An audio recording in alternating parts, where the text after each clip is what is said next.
प्यारे भक्तजनों, आज आप सुनेंगे एक ब्राह्मण की पुत्र और उनकी पत्नी की कहानी। खूब सुंदर दुख भरी कहानी है। किसी गांव में एक ब्राह्मण और ब्राह्मणी रहा करते थे। उनकी एक ही पुत्र था। उनकी पुत्र के नाम चंदर था। ब्राह्मण और ब्राह्मणी अपना पुत्र से बहुत प्यार करती थी। और दोनों एक दिन सोच रहे थे कि चंदर तो अब 12 हो गया है, उसकी शादी करवा देना चाहिए। उनकी शादी करवा देने से घर में पत्नी आ जाएगी और मेरी बहू आ जाएगी, तो थोड़ा मेरा आराम मिल जाएगा।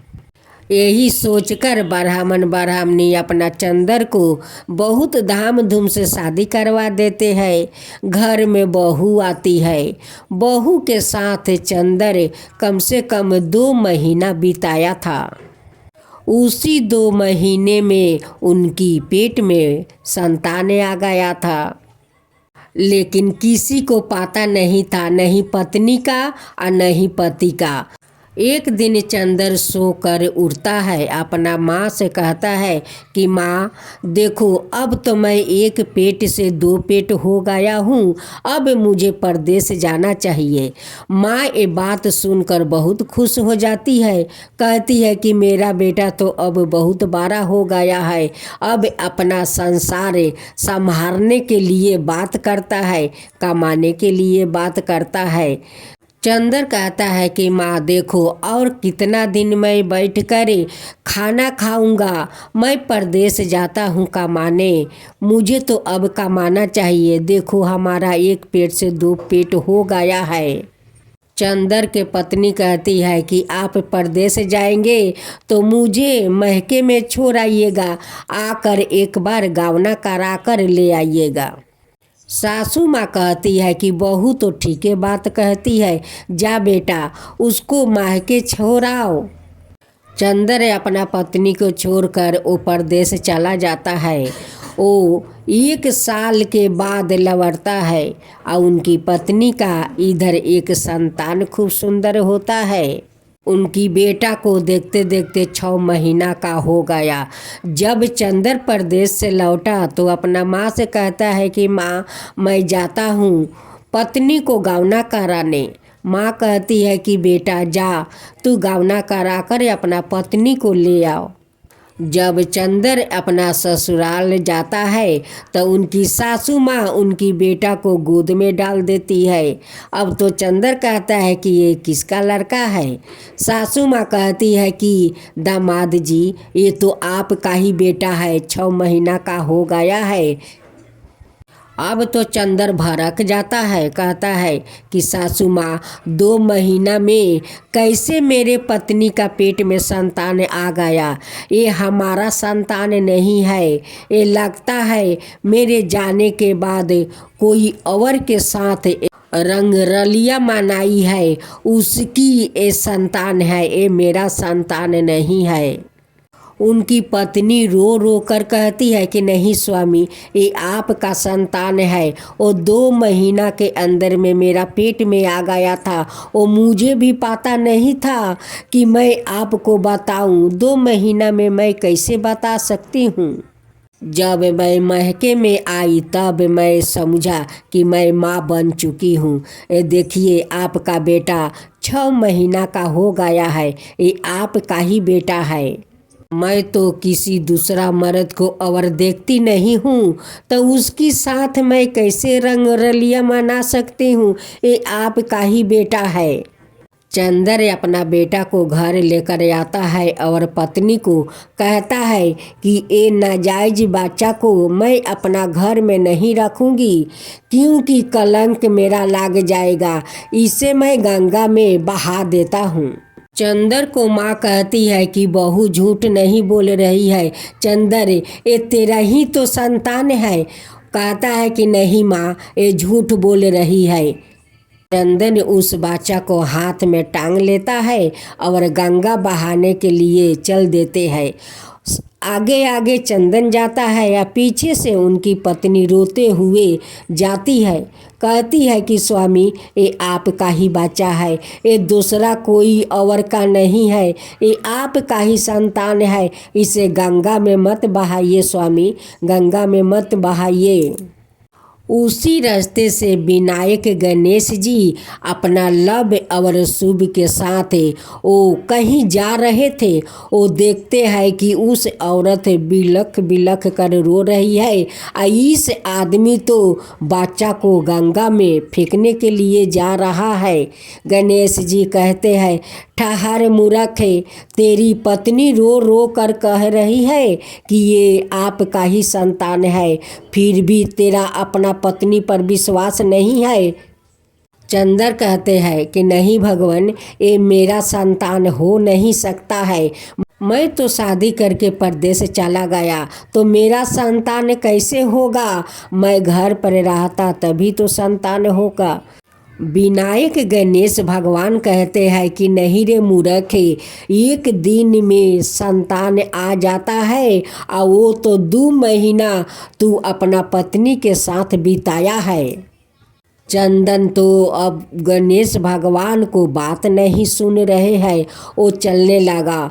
गणेश भगवान उसे अभिशाप देते हैं कि अगर बच्चा को गंगा फेंकने जाता है तो तू यही पर फेंकने से पहले तू सील बन जा। अब तो चंदन वही पर सील बनकर खड़ा रहा। उनकी पत्नी कहती है कि प्रभु, मेरे पति कितना दिन तक सील बनकर रहेगा, ये जैसा भी है ये मेरा पति है प्रभु, इसे सील से मनुष्य बना दीजिए। गणेश जी कहते हैं कि मैं शराप दे दिया है, शराप आपस नहीं लिया जाता है। 1 साल के बाद जब कोई भगवान इस जंगल से गुजरेंगे और वो इसे लात मारेंगे तभी अपना ये रूप में आएगा। कह कर गणेश भगवान चले गए। चंदर के पत्नी अपना बेटा को लेकर घर आ गई। चंदर के पत्नी मिलने के लिए रोज उस जंगल में जाती है और उस पत्थर से मिलती है। जब बहू घर आती है तो सासू माँ पूछती है कि चंदर कहाँ है। कहती है कि वो तो सील बन गया है। रास्ते में गणेश भगवान भेटाए थे, वो बहुत समझाए लेकिन आपका बेटा नहीं समझे। वो जिद करके मेरे बेटे को गंगा फेंकने जा रहा था। गणेश भगवान का गुस्सा आ गया और उन्हें शराप दे दिया कि तू 1 साल तक सील बनकर यहीं पर खड़ा रहेगा। जब कोई 1 साल के बाद भगवान आएंगे और तुझे लात मारेंगे तभी तू सील से मुक्ति होगा और तू मनुष्य बन जाएगा। चंदर का पत्नी 1 साल तक उस जंगल में उस अपना सील पति से रोज मिलने जाती थी। उनकी मन नहीं मानता था, उनका मन में तो कोई छल कपट नहीं था और न ही किसी मर्द के ऊपर वो देखती थी। लेकिन चंदर को तो अपना क्रोध के कारण सील बनना पड़ा। एक दिन उसी रास्ता से गणेश अपना दोनों पत्नी के साथ गंगा या स्नान करने जा रहे थे। रिद्धि सिद्धि का उस सील पर नजर पड़ा। वो कहने लगी कि स्वामी देखिए ये सील कितना सुंदर है, आदमी के जैसा है। गणेश जी कहते हैं कि ये कोई कारण के लिए ये सील बना है, लगता है कोई पाप किया है, उसी के कारण ये सील बना है। चंदर तो विनायक जी के शराप के कारण वो सील बना हुआ था। गणेश जी का दोनों पत्नी कहती है कि स्वामी इस सील को मुक्ति करवा दीजिए, इसे मनुष्य रूप में लाइए प्रभु, लाइए। गणेश भगवान ने उस सील का 3 बार परिक्रमा किया और करने के बाद ऐसे पैर मारा कि चंदर अपना मुक्ति पा गया, वो मनुष्य रूप में आ गया। उसी समय उनकी पत्नी अपना पति को देखने उस जंगल में जा रही थी। वो जाते जाते देखती है कि वहाँ पर तो गणेश भगवान अपना दोनों पत्नी के साथ है। और गणेश भगवान तो मेरे पति को मुक्ति दिला दिया। विनायक जी सील बनाए और गणेश भगवान मुक्ति दिलाए। चंदर और चंदर का पत्नी दोनों गणेश भगवान का पैर पकड़ लेते हैं। कहते हैं कि भगवान, हमसे बहुत बड़ा पाप हो गया है कि अपना पत्नी को मैं पाप में ढकेल रहा था, मैं पाप लगा रहा था। मेरे पत्नी पापी नहीं है, ये किसी और को संतान नहीं है, वो संतान तो मेरा ही है। आज मैं अनाथ करने जा रहा था प्रभु, आज अपना बेटा को मैं गंगा में फेंक देता। आपको लोग झूठ नहीं कहते हैं कि आप विघ्न हरता है। जहाँ कोई तकलीफ होता है वहाँ आकर आप खड़ा हो जाते हैं, विघ्न हार लेते हैं। आप मेरा संतान को बचाया है प्रभु, ये कभी नहीं भूलूंगा, कभी नहीं भूलूंगा। आज से हम दोनों आपको धाम धूम से श्रद्धा भक्ति से गणेश जी का पूजा करेंगे। चंद्र अपना पत्नी के साथ घर आता है और गणेश भगवान को सब मिलकर धाम धूम से पूजा आरती करते हैं। जय। आप सुने गणेश भगवान की व्रत कथा।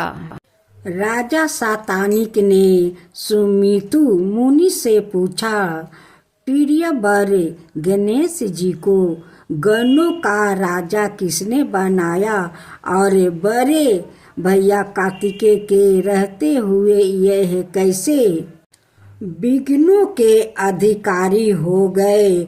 सुमितु मुनि ने कहा, राजा आपने बहुत अच्छी बात पूछी है, जिस कारण ये विघ्न कारक हुए हैं और जिन विघ्नों को करने से इस पद पर उनकी नियुक्ति हुई है, वो मैं कह रहा हूँ। उसे आप एक ग्रह चित होकर सुने। पहले कीर्तियोग में प्रजाओं की जब सृष्टि हुई तो बिना विघ्न बाधा के देखते ही देखते सब कार्य सिद्ध हो जाते थे। अंत में प्रजा को बहुत अहंकार हो गया। कैलेश राहित अहंकार से परिपूर्ण प्रजा को देखकर ब्रह्मा ने बहुत सोच विचार करके प्रजा समृद्धि के लिए विनायक को विनियोजित किया। अंत ब्रह्मा के प्रयास से भगवान शंकर ने गणेश को उत्पन्न किया और उन्होंने गणों का अधिपति बनाया। हे राजन, जो प्राणी गणेश की बिना पूजा किए ही कार्य आरंभ कर देता है, उनके मुझसे सुनिए। ओ व्याकुत सपने में अत्यंत गहरे जल में अपने को डूबते स्नान करते हुए यह कैसे मुराए देखता है। कासाय बस्तर से आच्छादित और हिस्सक व्यागिर्दी पशुओं पर अपने को चढ़ाता हुआ देखता है। अत्यंत गर्भ और ऊंट आदि पर चढ़ाकर परिजनों से घेरा वो अपने को जाता हुआ देखता। हीन जो मानव केकरा पर बैठकर अपने को जल की तरंगों के बीच गाया हुआ देखता है और पैदल चल रहे लोगों से घेर कर यमराज के लोक को जाता है और जाते हुए अपने को सपने में देखता है। वो खुद ही अत्यंत दुखी होता है।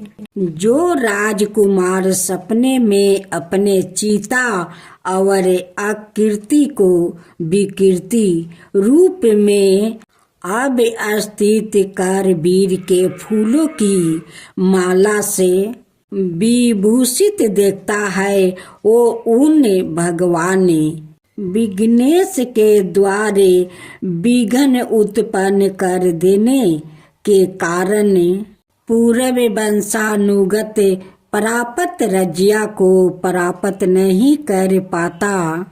वैसे को व्यापार में लाभ नहीं प्राप्त होता है और कृषक को कृषि कार्य में पूरी सफलता नहीं मिलती। इसलिए राजन ऐसे अशुभ सपनों को देखने पर भगवान गणपति की प्रसन्नता के लिए विनायक शांति करना चाहिए। विनायक की जय हो, विनायक जी की जय हो। एक बुढ़िया थी, वो बहुत ही गरीब और दृष्टिहीन थी। उसके एक बेटा और बहू थे। वो बुढ़िया सदाए गणेश जी की पूजा किया करती है। एक दिन गणेश जी प्रकट होकर उस बुढ़िया से बोले, बुढ़िया माँ, तू जो चाहे सो मांग ले। बुढ़िया बोली, मुझसे तो मांगना नहीं आता है, कैसे और क्या मांगूं? तब गणेश जी बोले, अपने बहू बेटे से पूछकर मांग ले। तब बुढ़िया ने अपने बेटे से कहा, गणेश जी कहते हैं तू कुछ मांग ले, बता मैं क्या मांगूं? पुत्रा ने कहा, माँ तू धन मांग ले। बहू से पूछा तो बहू ने कहा, नाती मांग लो। तब बुढ़िया ने सोचा कि यह तो अपने अपने मतलब की बात कर रहे हैं। अतः उस बुढ़िया ने पड़ोसिन से पूछा तो पड़ोसिन उन्हें कहा, बुढ़िया तू तो थोड़ी दिन जिएगी, क्यों तू धन मांगे और क्यों नाती मांगे? तू तो अपनी आंखें की रोशनी मांग ले, जिससे तेरी जिंदगी आराम से कट जाएगी। इस पर बुढ़िया बोली, यदि आप प्रसन्न है तो मुझे 9 करोड़ की माया दे, निरोगी का काया दे, अमर सुहाग दे, आँखों की रोशनी दे, नाती दे, पोता दे और सब परिवार को सुख दे और अंत में मोक्ष दे। यह सुनकर तब गणेश जी बोले, बुढ़िया माँ, तूने तो हमें ठगा लिया। फिर भी जो तूने मांगा है वचन के अनुसार सब कुछ मिलेगा। और यह कहकर गणेश जी अंतर ध्यान हो गए। उधर बुढ़िया माँ ने जो कुछ मांगा वो सब कुछ मिल गया। हे गणेश जी महाराज, जैसे तुमने उस बुढ़िया माँ को सब कुछ दिया वैसा ही सबको देना। जय गणेश जय गणेश जय गणेश देवा, माता जानकी पार्वती पिता महादेवा। जय गणेश जय गणेश जय गणेश देवा। एक दांत दयावंत चार भुजी धारी, मस्तक सिंदूर सोहे मूस की सवारी। जय गणेश जय गणेश जय गणेश देवा, माता जानकी पार्वती पिता महादेवा। अंधन को आँख देते, कोढ़ियन को काया, बाजिन को पुत्र देते, निर्धन को माया। जय गणेश जय गणेश जय गणेश देवा, माता जानकी पार्वती पिता महादेवा। हार चढ़े फूल चढ़े और चढ़े मेवा, लड्डुअन का भोग लगे संत करे सेवा। जय गणेश जय गणेश जय गणेश देवा। दीनन की लाज रखो सुबह सुतिवारी, कमना का पूरा करो जग बलिहारी। जय गणेश जय गणेश जय गणेश देवा। सूर्य सायं शरण आए सफल की जो सेवा। जय गणेश जय गणेश जय गणेश देवा। माता जानकी पार्वती पिता महादेवा। जय गणेश जय गणेश जय गणेश देवा। माता जानकी पार्वती पिता महादेवा।